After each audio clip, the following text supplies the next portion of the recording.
Welcome to American Perspective. I'm Patriot Mom 007, and I'm joined right now with Paul Carver.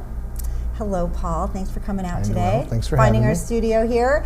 Paul is in my district of schools where my son attends Boulder Creek High School. It's up in Anthem, Arizona. He is running for our school board, and we know how important it is these days. I think we've all heard to have good school board members, so we appreciate you taking time out of your world, really, your life, to devote to our kids, not just your 8 kids. He has 8 kids. Okay, I have 2. I think that's hard. So I'm already a fan if you have 8, and now you're managing a campaign. And so let's talk about your family first, because I see you around town a lot. See you at our LD meetings, and that's actually how I met him. I ran up to him like, hey, can I talk to you? And but you have the kids. I think your kids are mostly older. Are they all out of school, or are they some still in high school? My children range in age from 31 to 17. Okay, so I have a 17-year-old as well, so I know how that can be. And are some of them married now? So my oldest is married with our only grandchild of 5 years old, and she lives out in North Carolina. Oh. I've got my son lives up in Utah. He's married to his wife up there, and the rest of them are figuring it out. Right. We've got some engaged, and everybody else has good plans. And I do have a recent marriage. My youngest, my 17-year-old, found somebody that she was pretty enamored with, and they've gotten married, and they live up in Utah. So, all right. Life's moving along. Wow. So are you empty nesting it now? We are. It's just my wife and I in the house, and of course our big 85-pound baby. What do you have, our puppy dog. No, she's actually Great Pyrenees. Close, so, okay. Yeah, pretty close to the Mastiff. Beautiful dog. She's a beautiful dog, yep, and she takes up the whole bed, and it's a good time, but we love her. Her name's Elsa. So your wife, how does she feel about you running? Because it's a big undertaking for any level of campaigning on the local level, certainly. I've met a lot of candidates, and you're everywhere. First of all, I see you all the time. Yes, ma'am. I'm there for more leisurely activities. You're there to get your name out and get your message out. So how is your wife handling the campaign? So my wife has got to be hands down my biggest supporter. When we ran into each other, I'll give you a little background on us. My wife was my first girlfriend in high school 30 years ago. So sweet. And it wasn't our time. And so life pulled us apart from each other, and we went on down separate roads. And when she ran into me a handful of years ago, I was going through a divorce, and she was happy to find me. She'd realized that I was probably the fella she should have been with the whole time. And we got married, and she told me, she said, I always thought that you would have been doing something else besides just living your life and raising your children, going to church, and being the Little League coach and the Scoutmaster, and like that wasn't enough. She thought that I should have been making a bigger impact in the world. And she had the confidence in me to think that I could. With everything going on with our government and the different things that are happening in the world, she thought that I should take the person that I am and put it out there and try to make a difference. And so we prayed about it, and after a lot of hemming and hawing and wrestling with it, I was impressed that I should run for the school board. So Nice. We filled out our paperwork and got going. Now, you don't usually see my wife out there in the world with me, because she does support me so strongly that sometimes she can take really strong offense to the things that go on out there in the world. Some of the things that people will say to me or about me or around me, she can get pretty fired up. And we're going to talk about that a little bit later too, so let's keep that on the back burner. Okay. Because I know there's a lot to that too. And then your wife, is she helping you just with the campaign? Is she also working too? Is she? We're both still full-time employed full-time, and she helps me out with my campaign where she can. I talk to her about everything. She gives me her perspective on things, and I bounce everything off of her, and she's helped me get signatures, and she stands behind me every event that I go to. I do a lot of things that aren't necessarily directly tied to running for a campaign. Like I like to play characters. And you probably saw one of the little feeds. I played Uncle Sam for the 4th of July. That was adorable. And so she supports me for that. And when I go out to those things, I don't make a point of telling people that I'm running for school board. Sure. That's not what I'm there for. Right. That's just the way that I am and the things that I do. Just a community member participating in community activities. So right, that's great. And tell me when you become a school board member, not exactly sure what they do, because I've gone to some meetings.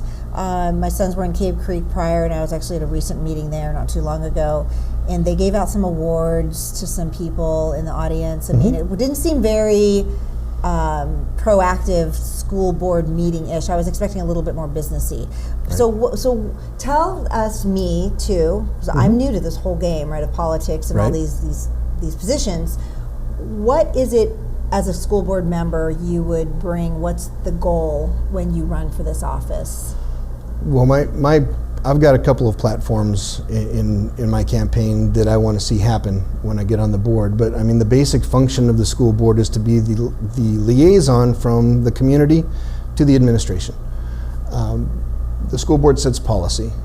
The school board is there to make sure that things get executed upon. So the school board seeks out and hires a superintendent of the school district to implement the goals and policies that the school board thinks would be beneficial for the students and for the faculty. So in that process, I have to try to explain to people, because sometimes they give the school boards too much credit. The school board hires and maintains a relationship with the superintendent. The superintendent manages the daily operations of the school district. So as a school board member, I plan on being in the schools and seeing what's going on, because a lot of the things that everybody's concerned about, whether it's CRT or SEL, it's critical race theory, social emotional learning, Bloom 365, nothing is particularly called that in the schools. You only know it if you see it, right? So I want to make sure that I'm in the schools and making my presence known, and not for the fact of pointing my finger or wagging a finger, but to make that connection, make that relationship with the faculty, with the students, with everybody, so that we know that we're there to accomplish the common goal of teaching and educating the children. However, if I see something that's not right, me as a school board member, I don't have the right to go talk to the teacher. Right. That's so skipping the chain of command. Nothing in the classroom. Okay. I mean, I could go talk to the principal, strokes. But again, I can't really do anything directly to the principal besides have the conversation. It's the superintendent's job. And so I try to make sure I educate people on that. I can have the conversation with the principal. Hey, is this really what we should be doing? Principal doesn't really have to acknowledge my existence. Hopefully we can build that relationship to where they do. Right. If he doesn't or she doesn't, then I can go to the superintendent and have that conversation. Now the superintendent can explain to me why it needs to be the way that it is, and I'm always willing to, I'm never too old to learn. So if you want to educate me on something, that's fine, let's have that conversation. Otherwise, if we see something, say something, and let's get it addressed and fixed. So. And do you know the members on the board currently? I do. Familiar with them? Yep. And so how many seats right now are open for this election cycle? In the Deer Valley School District, 2 out of the 5. Okay. And I think I've heard another name attached to yours of maybe somebody that we'd want also to be in. Who is Tony that? Bowie. Okay, Tony Bowie. Okay, so I'm not familiar with him. I've not met him or seen him around town yet. And you are not in the primary, right? You skip over August 2nd, is that correct? School boards skip the primary. As long as we get enough signatures to qualify for the ballot, then we'll be on the November ballot. Okay, so we're going to cut to that. So we have a lot of time to get your name out there in our area, which is growing. Deer Valley, I don't know exactly how far it encompasses now, but I know that, I live not close to the school, and they come and pick up my son. So, we're down the hill, on Carefree. So I'm sure it encompasses a lot. I'm sure a lot of people don't know everyone yet. So it gives us a little time to get you out there. I, as a parent of a senior to be, really just, it's important that we have conservative people who follow rules and the laws. I'm kind of a law follower, and I don't think you have to be hard conservative, but you definitely have to lean toward serious conservative values, because they are our children and their futures, and these willy-nilly, less conservative people who've been running things. I raised my kids pretty old school. I'm a single mom for 15 years. They're 20 and 17 now, still in the house, both of them. And I grew up very conservative household. I'm a first generation. My dad's from the Middle East, so I also carried that through. And I don't really want it being undone. I mean, it's already undone by Xbox and by YouTube and by all the other factors of life.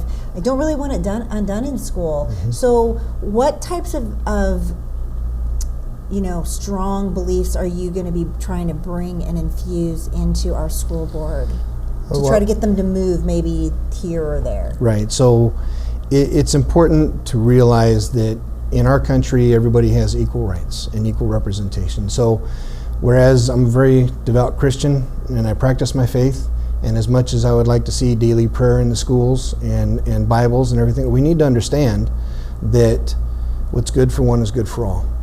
So I'm really coming at what I want to see happen in our schools is we need to strip everything down and get back to the ABCs and 1, 2, 3s. Right. We've gotten too much into the weeds with the touchy-feely.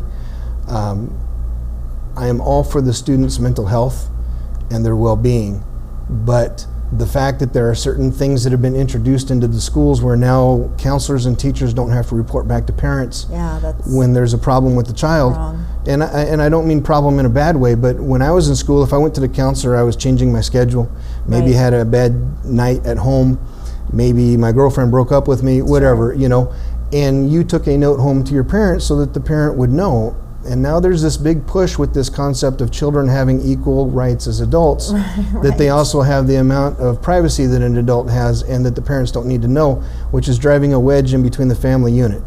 And one of the biggest problems I think that we're experiencing in our country today is the destruction of the family unit. And so schools need to be there to strengthen the child, but we don't need to be there to destroy the family at the same time. I agree. So we talked about your kids earlier.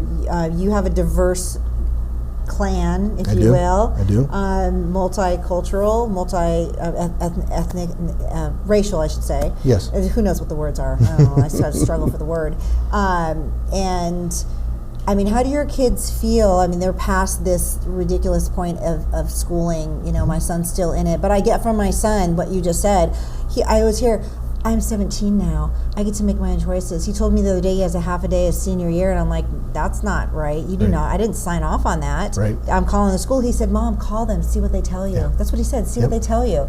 I'm like, okay, well, unless you get a job right after school across the street from the school, like you're not leaving a half a day every day. As it is, Deer Valley has a 90-minute day every Friday only.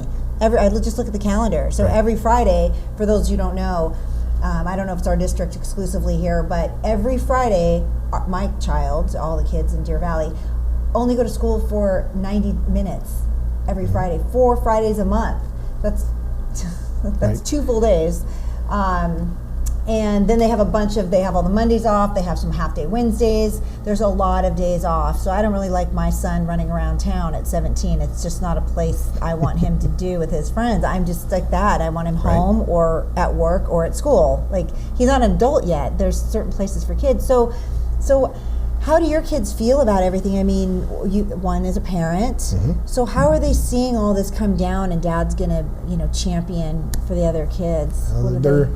They're pretty excited. They really are. They come, from my household. They know my beliefs, and my beliefs are their beliefs by default. They've all had agency to choose their own paths, and they've all had different points in time in their lives where they chose the opposite path that Dad would have liked. But it's a beautiful thing about being a parent that as you watch your children grow, we feel for them and we hurt for them when they make bad choices, but then when they come back around and the parent has that I told you so moment, that you can either choose to wallow in the mud and say that, or you can be the bigger person